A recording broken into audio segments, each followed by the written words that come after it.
बसंत है, मधुबन का स्वयं श्रृंगार करता। मधुबन का स्वयं श्रृंगार करता। हर कली हर फूल से वो प्यार करता। हर कली हर फूल से वो प्यार करता। शिव अनादि है, शिव अनंत है, जीवन मधुबन शिव बसंत है।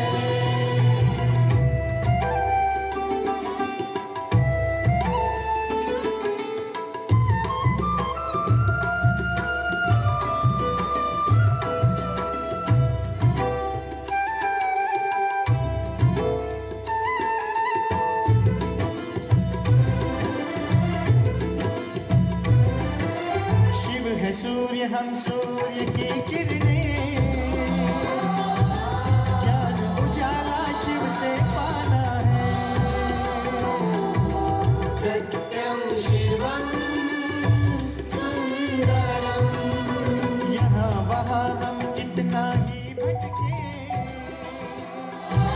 शिव ही अंततः सबका ठिकाना है। सत्यम शिवम सुंदरम।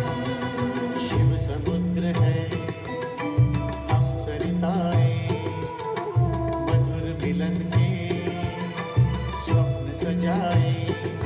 शिव सहज समर्पण स्वीकार करता। मधुबन का स्वयं श्रृंगार करता।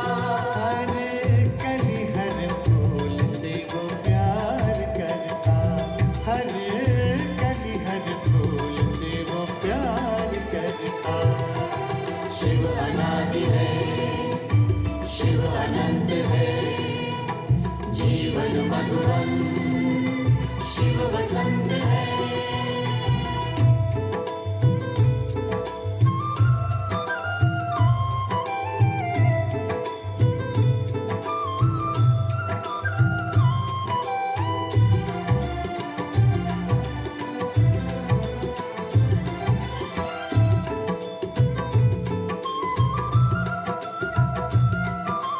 अजर अमर शिव पिता अजन्मा है,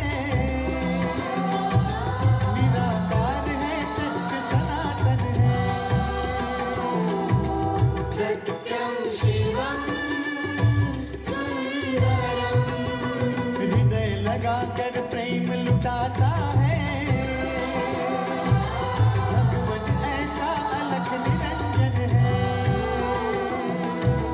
सत्यम शिवम सुंदरम। शिव विराट है, हम बिंदु मात्र हैं। शिव महादानी, हम योग्य पात्र हैं। बिन मांगे ही अनुग्रह वो उदार करता। भगवान का स्वयं श्रृंगार करता। हर कली हर फूल से वो प्यार करता। हर कली हर फूल से वो प्यार करता। शिव अनादि है, शिव अनंत है, जीवन मधुबन शिव बसंत है।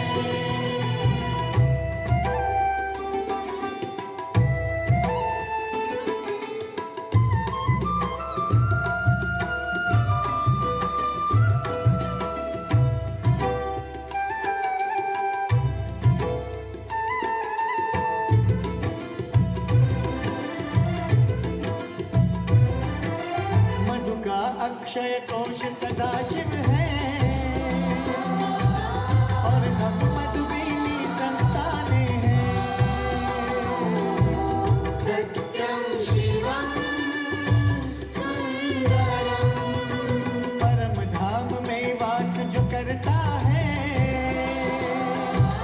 हम जग में उसकी पहचाने हैं। सत्यम शिवम सुंदरम।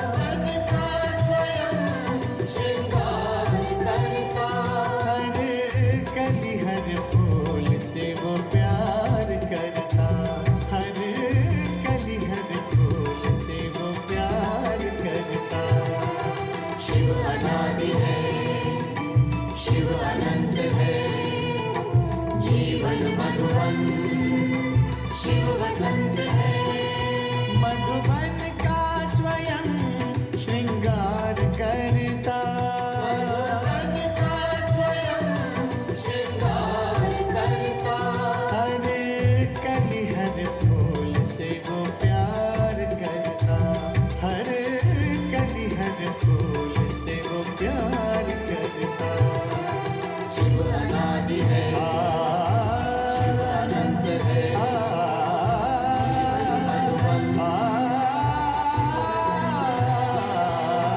शिव अनादि है अनादि है शिव अनंत है मधुबन मधुबन शिव वसंत है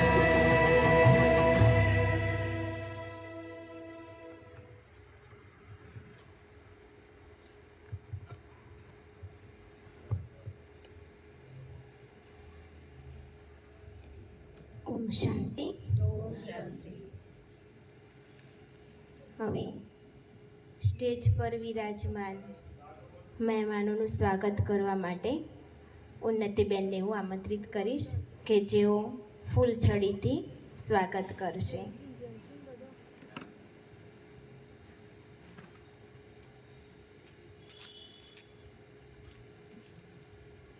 અને જશુબેન પણ આવશે. ઈજુબેનનું સ્વાગત જસુબેન કરશે.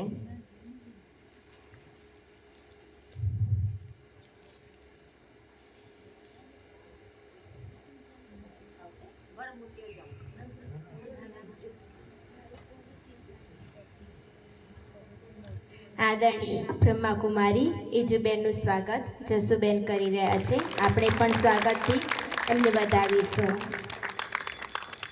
હવે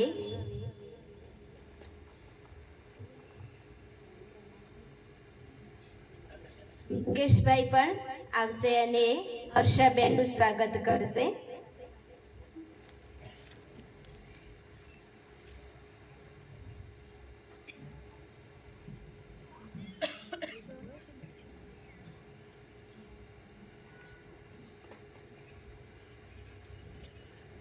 મુકેશભાઈ રમેશભાઈનું સ્વાગત કરશે.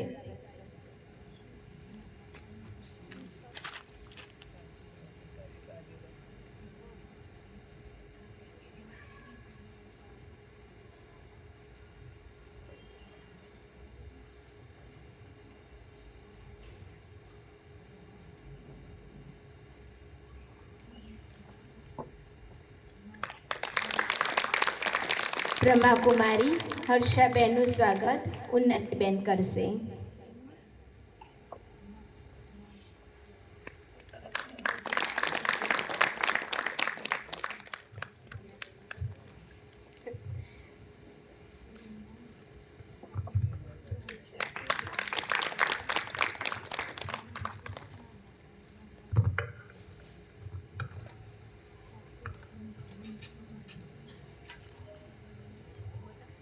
હવે ફૂલોથી સ્વાગત બાદ સર્વેનું નૃત્યથી સ્વાગત કરવા માટે આવી રહી છે કુમારી શૈલી.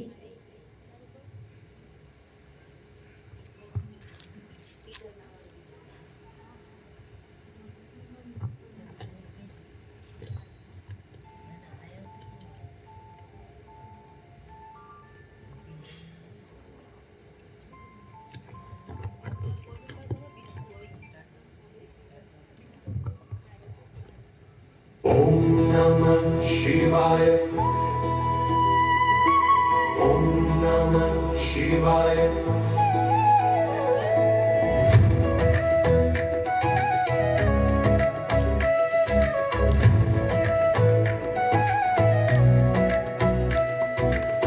शंभु शंकरा शंकरा शंभु शंकरा शंकरा क्यों करता है फिकर बंदया क्यों डरता है जग से तेरा तो रिश्ता जुड़ा हुआ है डमरू वाले रब से ओ वो तो कल का भी काल है वो तो सबका रखवाल है छोड़ दे चिंता बोल दे बम बम भोले हर हर भोले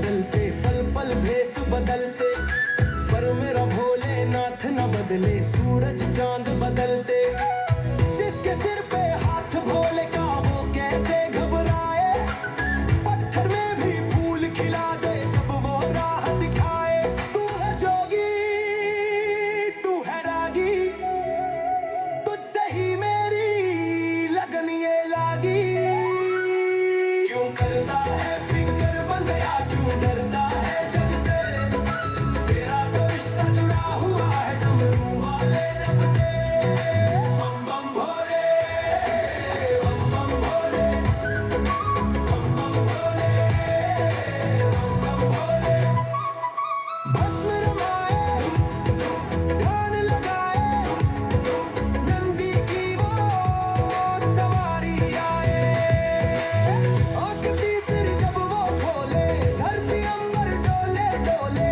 घर घर कांपे पापी सारे जब मेरा महाकाल ये बोले जय शंकरा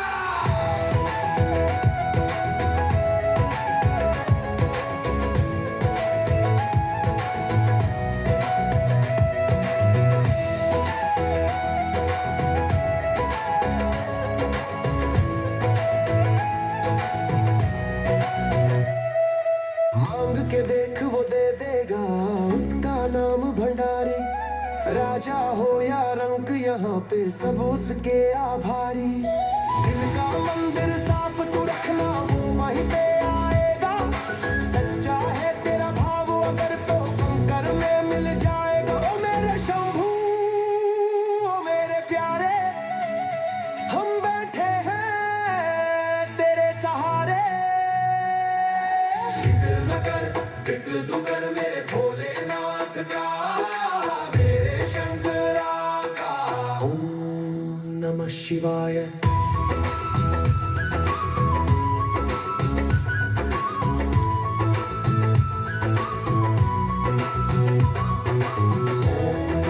नमः शिवाय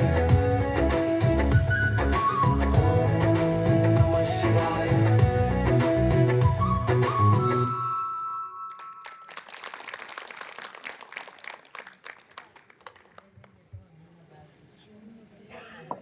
બેન કુમારી શૈલીને ફૂલ ચડી આપી સ્વાગત કરી રહ્યા છે અને ઈશ્વર્ય સોગાત આપી અને એનું માન વધારી રહ્યા છે તો આપણે પણ એને તાળીઓથી સન્માનિત કરીએ.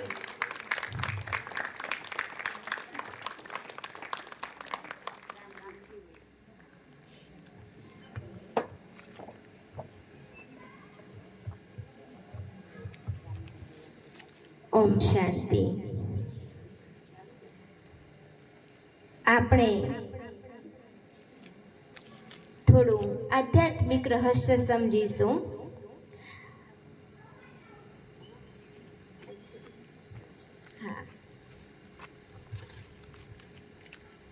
તો આપણો આ ભારત દેશ એ ધર્મને પ્રાધાન્ય આપતો દેશ છે કે જે દેશમાં આપણે પણ ધર્મને સદાય સાથે રાખીને ચાલવાવાળા છીએ. તો વર્ષ દરમિયાન ઘણા બધા ઉત્સવો ઉજવ્યા એના રહસ્યથી તો આપણે અજાણ જ છીએ. તો આવો આજના દિવસે મહાશિવરાત્રિના મહાપર્વનું આધ્યાત્મિક રહસ્ય જાણી જીવનને આપણે ધન્ય બનાવીએ. તો મહાશિવરાત્રિનું આધ્યાત્મિક રહસ્ય આપણને સમજાવશે બ્રહ્માકુમારી રાજયોગીની હર્ષાબેન.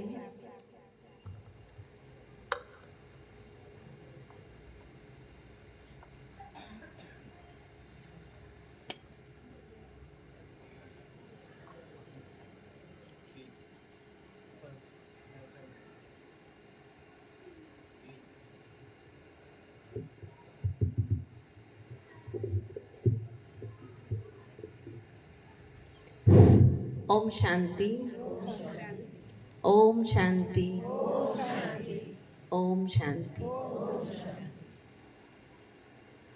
विश्व कल्याणकारी सर्व मूल्योना सागर, सृष्टिना नियंता એવા શિવ પિતા પરમાત્મા દેવાદિદેવ મહાદેવ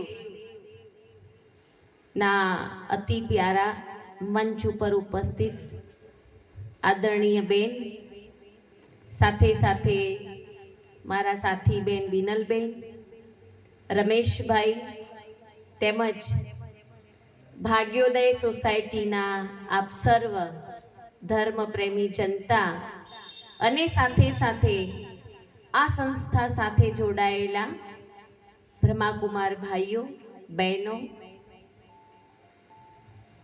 આજના દિવસને શિવરાત્રિનો દિવસ તો નથી, પરંતુ આપ સર્વને મહાશિવરાત્રિના પર્વ નિમિત્તે અહીંયા ભેગા કર્યા છે. આપણને રમેશભાઈએ એવું લક્ષ્ય હતું એક એમનું કે આપ સર્વને પરમાત્મા શિવનો સત્ય પરિચય તેમજ મહાશિવરાત્રિનું આધ્યાત્મિક રહસ્ય જાણી શકો અને સમજી શકો. આ સંસાર મુસાફરખાનું છે, છતાં પણ આ સંસાર મુસાફરખાનું કહીએ છીએ, સાથે સાથે એક રંગમંચ પણ કહીએ છીએ. તો આ રંગમંચ એ ભારત દેશનું છે. તો આ ભારત દેશ કે જે આધ્યાત્મિક પ્રધાન દેશ છે, કે જેના નસ નસમાં એવું કહી શકાય કે ભક્તિ ધાર્મિકતા વહે છે. અને એટલા જ માટે આપણે બધા ભારતીયો નાના નાના પ્રસંગોને પણ આપણે ઉત્સવ અને તહેવારની જેમ ઉજવીએ છીએ. અને જીવનમાં ઉમંગ અને ઉત્સાહ વધે, ખુશી વધે એ નિમિત્તે કંઈક ને કંઈક પ્રોગ્રામ રાખીએ છીએ. એટલે હું કહી શકીશ કે 365 દિવસના આ વર્ષ દરમિયાનમાં આપણે 365 થી 66 તહેવારો ઉજવીએ છીએ. સર્વ ધર્મ સંપ્રદાય એવો ભારત દેશ, અનેક ધર્મોના લોકો રોજમાં રોજ ઉમંગ ઉત્સાહ લેવા માટે કંઈક ને કંઈક ઉત્સવ રાખે જ છે. આજે પણ એવું કંઈક નિમિત્ત બની ગયું કે મહાશિવરાત્રિનું એક ઉમંગ ઉત્સાહનું જે પર્વ જે ભારત વર્ષ ઉજવી રહ્યું છે, તો એ પરમાત્મા શિવ નિરાકાર કે જેનો આપણે સત્ય પરિચય અને મહાશિવરાત્રિને કેમ મનાવીએ છીએ એ પણ જાણવું તો રહ્યું જ. તો એનું આધ્યાત્મિક રહસ્યને જાણવા માટે આપ સૌને અહીંયા એકત્રિત કર્યા છે. એવું કહેવાય કે જ્યારે આપણે વર્ષ દરમિયાનના જેટલા તહેવારો છે એ સમય પરિવર્તન થતા થતા આપણે જોઈશું કે ધાર્મિકતા ઘટતી ગઈ અને અંધશ્રદ્ધા અને એવું કહી શકાય કે વિલાસના પ્રસંગો બની ગયા. જેમ જન્માષ્ટમીમાં જુગાર રમવો, નવરાત્રિમાં દેહ પ્રદર્શન કરવું, એવા કપડાં પહેરીને શ્રદ્ધા અને આસ્થાના વિષયને ભૂલી ગયા આપણે. સાથે સાથે શિવરાત્રિમાં પણ લોકો ભાંગ પી અને શિવરાત્રિ કરે છે.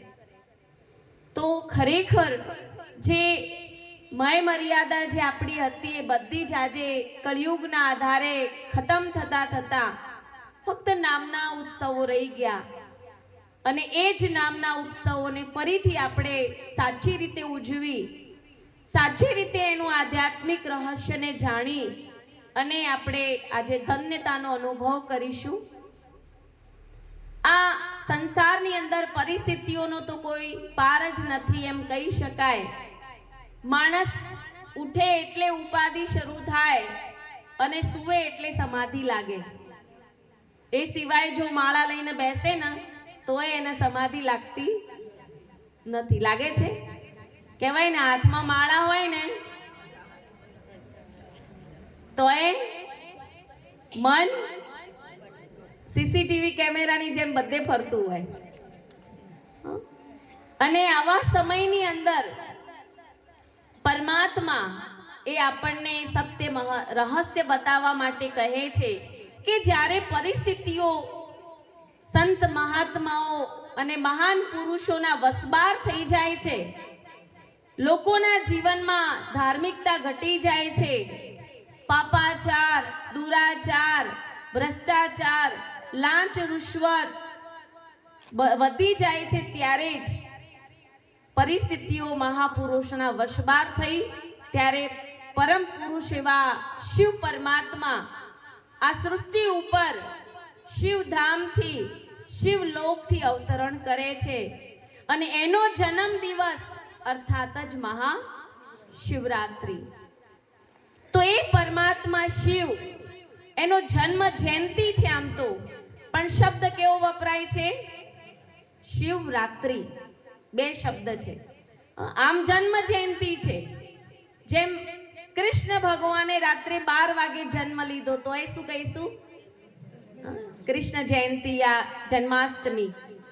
રામને નવમી તરીકે પાછળ શબ્દ વપરાય, એમને પણ જન્મ જયંતિ કહેવાય. એક શિવ પરમાત્મા માટે શિવરાત્રિ અને એક દેવીઓ માટે નવરાત્રિ શબ્દ વપરાય છે. તો રાત્રિ શબ્દ શું છે એ સમજવાનું છે. એ શિવ પરમાત્મા કોણ હતા, એ આ ધરા ઉપર ક્યારે આવે છે એ સમજવાની જરૂર છે. કેમ? કારણ કે મેં આગળ કહ્યું એમ રહસ્ય ભૂલાતું ગયું અને ક્રિયાકાંડ પ્રમાણે આપણે આપણી જે વિધિ વિધાન છે એ પ્રમાણે 2 દિવસ પછી શિવરાત્રિ છે ને આપણે ઉજવીશું. કેવી રીતે? સવારમાં વહેલા ઉઠીશું, વ્રત ઉપવાસ કરીશું, શક્કરિયા બટાકા ખાઈને આખો દિવસ પૂરો કરીશું. કદાચ ઉપવાસ કહેવાય પણ સૌથી વધારે હેવી ક્યારે ખાઈ લઈએ?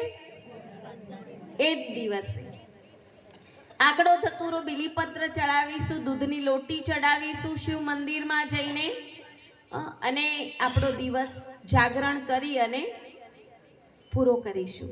આ આપણી રોજમરાની આ ક્રિયાઓ છે. દર શિવરાત્રિએ આ તો કરવાનું જ રહ્યું. પણ ક્યારે એવો વિચાર આવ્યો કે એનું રહસ્ય શું છે? આ બધું આપણે કરતા આવ્યા, પરંતુ સાપ ગયા અને લીસોટા રહી ગયા. આ બધું જ કેમ કરવું જોઈએ, એનું આધ્યાત્મિક રહસ્ય શું છે એ પણ સમજવું જરૂરી છે. કેમ? કારણ કે સમયના પરિવર્તનના આધારે આપણે વિધિ વિધાન તો દરેક ઉત્સવોમાં કરીએ છીએ પૂર્ણ રીતે, પણ એની આધ્યાત્મિક રહસ્યતાને આપણે જાણતા નથી. સમય પરિવર્તન થતો ગયો. આજે આપણે કળીકાળ કળિયુગના સમયમાં આવી ચૂક્યા છીએ. કેવી રીતે કળિયુગ કહેવાય? તો એવું કહી શકાય કે જે કાર્ય કાળી રાત્રે થતા હતા, આજે એ જ કામ ધોળે દિવસે છડે ચોક થઈ રહ્યા છે. જેને રોજ આપણે ટીવીઓમાં જોઈએ છીએ, સમાચારોમાં, ન્યૂઝપેપરોમાં વાંચીએ છીએ, પણ છતાંય કશું કરી શકતા. ખાલી એટલું જ કહીને પૂરું કરીએ કે હળાહળ કળિયુગ આવ્યો છે. ભગવાન હવે તું આ કળિયુગને ખતમ કર. તો શિવરાત્રિ એટલા માટે જ ઉજવાય છે. કેમ? તો શિવરાત્રિના નિમિત્તે આપણે અત્યાર સુધી કહાનીઓ પણ સાંભળતા આવ્યા. એ કહાનીઓને આપણે સાંભળીશું શોર્ટમાં. તો કહેવાય કે ભાઈ શિવરાત્રિ કેમ બની?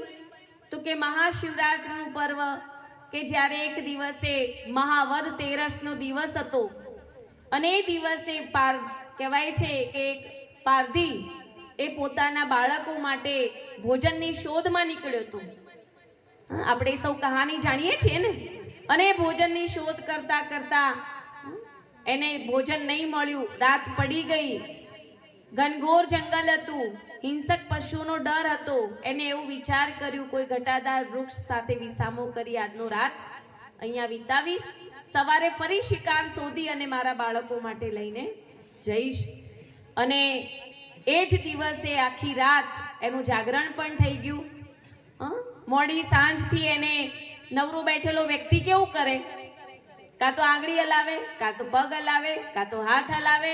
તમે છોકરું જો નવરું બેઠું હોય તો પેન ચાવતું હોય, કાં તો નખ ચાવતું હોય. ખાલી મન કાં તો શૈતાનનું ઘર અને કાં તો કંઈક ને કંઈક પ્રવૃત્તિ કરે છે. આ માણસનું પણ આવું જ હતું. એને રાત કેમ વિતાવી? ઊંઘ તો ના આવે એટલે બેઠા બેઠા શું કર્યું? એ પત્તા એને નીચે નાખ્યા. હવે એને એ નહોતી ખબર, અજ્ઞાનતાવશ, કે નીચે પરમાત્મા શિવનું લિંગ પણ છે. હું જે ઝાડ ઉપર ચડ્યો છું એ કહેવાય છે કે બિલીપત્રનું ઝાડ છે. અને આ ક્રિયાવિધિ કેવી બની ગઈ? પૂજાની અંદર એને પૂજામાં રૂપાંતર થઈ ગયું. અને એને આખી રાત બિલીપત્ર ચડાવ્યા, જાગરણ પણ થઈ ગયું. આખા દિવસનું એને કશું ખાધું જ નહોતું, શિકારની શોધમાં નીકળ્યો હોવાના કારણે. એટલે એનો ઉપવાસ પણ થઈ ગયો. અને એવું કહેવાય છે કે અંતે જ્યારે સવાર પડી અને ભગવાન શિવ એના ઉપર પ્રસન્ન થયા અને એને સ્વર્ગમાં વિમાન સાથે લઈ ગયા.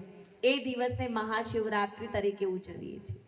એ ક્રિયાવિધિ આપણે પણ કરીએ છીએ. આપણને કંઈ પ્રાપ્ત નહીં થયું. આયા ભગવાન?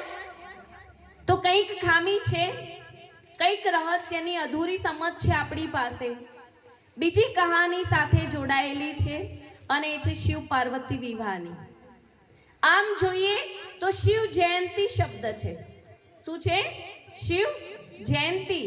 હવે જન્મતાની સાથે તો વિવાહ થાય ન થાય, પણ આપણે ભક્તિ ભાવ અને શ્રદ્ધાથી એને પણ સ્વીકારી લીધું કે ભાઈ હશે, શાસ્ત્રોમાં સાચું જ લખ્યું છે. અને ત્રીજી કહાની છે કે સમુદ્ર મંથન કરતા દેવ અને દાનવો કે જે હળાહળ વિષ નીકળ્યું. તો એવું કહેવાય છે કે સમુદ્ર મંથનના એક દિવસના સમયને કે જ્યારે વિષ નીકળતા નીકળતા દેવતાઓ ઘણા બધા ખતમ થઈ ગયા અને દેવતાઓની સંખ્યા ઓછી થઈ ગઈ, ત્યારે ભગવાન શિવને એમને પોકાર કર્યો અને એ પરમાત્મા શિવે એ હળાહળ વિષને પીધું, નીલકંઠ વર્ણી બન્યા. અને એ દિવસને આપણે કઈ રીતે ઉજવીએ છીએ? યાદગાર તરીકે, શિવરાત્રી તરીકે ઉજવીએ છીએ. આ ત્રણેય કહાનીઓ આપણે સાંભળતા આવ્યા, ફક્ત સાંભળી જ છે કે આ વિધિ થઈ, પરંતુ એમાં નથી પરમાત્મા શિવનો પરિચય, પરમાત્મા શિવના ગુણોનો પરિચય અને રાત્રિ શું છે શબ્દનો પરિચય. આજે આપણે એ શિવરાત્રિ શબ્દમાં મેં આગળ કહ્યું એમ પરમાત્મા શિવ શબ્દ, તો શિવ અર્થાત કલ્યાણકારી. સંસ્કૃત શબ્દ છે શિવ પણ. શું કહેતા આવ્યા? હરિ તારા નામ છે હજાર, કયા નામે? લખવી કંકોત્રી. અર્થાત એ પરમાત્માના નામ કર્તવ્યવાચક અને ગુણવાચક છે. એ પરમાત્મા શિવ જે કલ્યાણકારી છે, પતિત પાવન છે, ત્રિલોકી નાથ છે, પાપ કટેશ્વર છે, અમરનાથ, કેદારનાથ, પશુપતિનાથ, એમ કહી શકાય કે ઉત્તરથી માંડીને દક્ષિણ સુધી અને પૂર્વથી માંડીને પશ્ચિમ સુધી દરેક જગ્યાએ જે 12 જ્યોતિર્લિંગમ રૂપે આપણે એની પૂજા કરીએ છીએ. શિવ જે નાથ છે, જેને ભોળાનાથ કીધા, એ શિવ પરમાત્માનો આવવાનો દિવસ. અને જો આપણે એનું રહસ્ય ન જાણીએ તો એનો ઉપવાસ કેમ કર્યો, વ્રત કેમ કરીએ છીએ, જાગરણ કેમ કરીએ છીએ, એનું જો રહસ્ય ન જાણીએ તો આપણો ઉપવાસ અધૂરું કહેવાય. કોઈ પણ વસ્તુ કરીએ તો એનું મહત્વ તો ખબર હોય ને, હોય કે ના હોય? કેમ આ ક્રિયા વિધિ કરવી પડે એ પણ આપણને જ્યારે મહારાજ પૂજા કરે એટલે જોડે જોડે રહસ્ય પણ સમજાવતા જ રહેતા હોય છે. એવી રીતે જ આજ શિવરાત્રિ શબ્દ, તો રાત્રિ એટલે કળી કાળ ઘોર અંધિયારી રાત્રિ. કઈ રાત્રિ? 12 કલાક વાળી રાત્રિ નહીં. જ્યારે આ સૃષ્ટિ ઉપર પૂરેપૂર તમોગુણ અવસ્થા આવી જાય છે, જ્યારે વિકારોનો પ્રકોપ વધી જાય છે, જ્યારે પાછે વિકારો દરેકના ઉપર હાવી થઈ જાય છે, ત્યારે મેં આગળ કહ્યું એમ ભ્રષ્ટાચાર, પાપાચાર, દુરાચાર વધી જાય છે. અને આવા જ સમયે પરમાત્મા એ રાત્રિ આવે છે. એટલે ઘણા બધા શાસ્ત્રોમાં એ પરમાત્મા શિવનો ઉલ્લેખ છે. એવું કહેવાય મહાભારતમાં પણ આ લખેલું છે. શું? કે જ્યારે આ સૃષ્ટિ તમો ગુણથી આચ્છાદિત બની ગઈ હતી અને અંધકાર વ્યાપી ગયો હતો, ત્યારે એક જ્યોતિર્લિંગમ સૌથી તેજવાન હતું, એને આ સૃષ્ટિ ઉપર પ્રવેશ કર્યો અને કંઈક એવા શબ્દો ઉચ્ચાર કર્યા અને જેનાથી બ્રહ્માની રચના પણ થઈ અને સાથે નવી યુગની દુનિયાની શરૂઆત પણ થઈ. મનુસ્મૃતિમાં પણ લખેલું છે, શિવ પુરાણમાં પણ લખેલું છે કે આ સૃષ્ટિની શરૂઆત કરનાર પ્રથમ જ્યોતિર્લિંગમ જ હતા. એ શિવ પરમાત્મા આજે એ બે ધર્મોને છોડી દઈએ, આપણા પોતાના હિન્દુ ધર્મને કે જેને આપણે 12 જ્યોતિર્લિંગમ તરીકે પૂજીએ છીએ, લિંગ તરીકે. તમે મુસ્લિમ ધર્મની અંદર પણ જુઓ તો એવું કહેવાય છે કે મક્કાની અંદર 360 દેવતાઓની પૂજા થતી હતી. પણ જ્યારે મોહમ્મદ પૈગંબર આવ્યા, આપસમાં લોકો લડવા લાગ્યા અને ત્યારે એવું કહેવાય છે કે બહુ જ તણાવમાં આવી અને બ્રહ્મ મુહૂર્તની વેળામાં એ એકલા લટાર મારવા નીકળ્યા હતા. ત્યારે એમને જ્યોતિનો સાક્ષાત્કાર થયો હતો કે જે જ્યોતિ સુંદર પ્રકાશવાન અને નિરાકાર હતી અને જેની એમને શબ્દો ઉચ્ચાર્યા કે તમે આપસમાં લડશો નહીં અને મારી સ્થાપના કરો. એ દિવસથી આજે પણ મક્કામાં કાંબા રૂપાનો પથ્થર નિરાકાર મૂકેલો છે, જેની હજ કરી, ચુંબન કરી અને પોતે પોતાની હજ પૂરી કરે છે. ઈસુ ખ્રિસ્ત ઈસાઈ ધર્મમાં પણ હંમેશા કદી જીસસની પ્રાર્થના નથી કરતા, કેન્ડલ લાઇટને પ્રગટ કરી અને જ્યોત સામે એ લોકો પ્રાર્થના કરે છે. પછી જોઈએ પારસી ધર્મમાં, એ પણ અખંડ અગ્નિ પ્રગટે છે. અર્થાત કે શિવ નિરાકાર છે કે જે જન્મ મરણના ચક્રથી ન્યારા પ્યારા છે. ગુરુ નાનકે પણ કહ્યું, એક ઓમકાર સતનામ નિરાકાર અજોની, જે જન્મ મરણના ચક્રમાં નથી આવતા એવા મહામૃત્યુંજય પરમાત્મા સર્વ ધર્મની આત્માઓ અલગ અલગ નામે પોકારે છે. એવા શિવ નિરાકાર પરમાત્માની રાત્રિ આપણે ઉજવીએ છીએ. એ શિવ પરમાત્મા આ સૃષ્ટિ ઉપર આવીને શું કાર્ય કરે છે અને એના માટે કેમ આપણે આ વ્રત, ઉપવાસ અને વિધિ વિધાન કરતા આવ્યા, એનું રહસ્ય શું છે? પહેલું સમજી લઈએ. એક દિવસે આપણે ઉપવાસ કરીશું, આગળ કહ્યું એ પ્રમાણે. ઉપવાસમાં આપણે જોયું કે શક્કરિયા બટાકા જેટલા ખાવા હોય એટલા ખાઓ, અને તોય બપોરે પાકું ભાણું કરીએ, એ પણ વ્રત વાળું, ઉપવાસ વાળું. રાત્રે પણ ખાલી તો મૂકતા છીએ, મૂકીએ છીએ નહીં. શબ્દ કયો વપરાય? આજે તો ઉપવાસ છે, ભૂખ લાગી છે, સવારનું કોઈ ખાધું નહીં. પાછું શબ્દ તો એવો જ વાપરીએ, કશું ખાધું નથી. ભગવાન કહે છે ઉપવાસ. ઉપ શબ્દનો અર્થ થાય છે સંસ્કૃત શબ્દ ઉપ એટલે સમીપ અને વાસ એટલે રહેવું. ઉપવાસ કરવાથી, અન્નનો ત્યાગ કરવાથી તનના દોષો ખતમ થાય. આજે વિજ્ઞાન પણ કહી રહ્યું છે કે અઠવાડિયામાં એક ઉપવાસ તો હોવો જ જોઈએ કે શરીરને રેસ્ટ મળે, આપણા પેટને આરામ મળે, જરૂરી છે.